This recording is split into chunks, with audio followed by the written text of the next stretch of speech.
की बात करी जाए तो मौलिक अधिकार पहले 7 थे, अब 6 हो गए हैं। यानी कि वर्तमान में मौलिक अधिकारों की संख्या 6 है, एक अधिकार मौलिक अधिकार कम कर दिया गया है।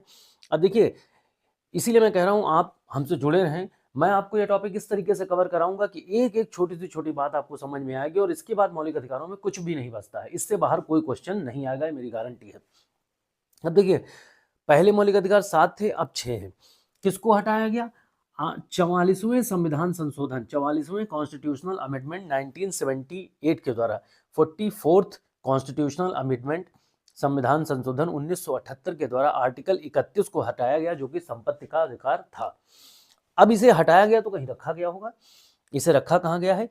इस आर्टिकल को यहां से हटा के रखा गया है आर्टिकल 301 के तहत। हम जानते हैं हमारे संविधान में 22 भाग, 395 अनुच्छेद और अनुसूची 12 अनुसूची है। तो इस प्रकार से आप देख सकते हैं कहां रखा गया, आर्टिकल 301 के तहत कानूनी अधिकार में रखा गया है, जो कि अब भाग 12 में है।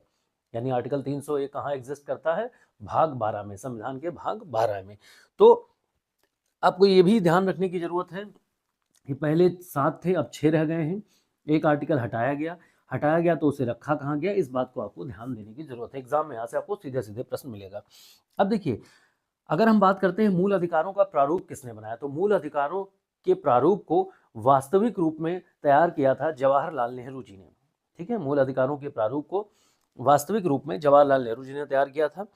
और मूल अधिकारों की सबसे पहले मांग अगर कब हुई थी, तो ये भी ध्यान देने की जरूरत है, एग्जाम में कई बार ये प्रश्न पूछा गया है।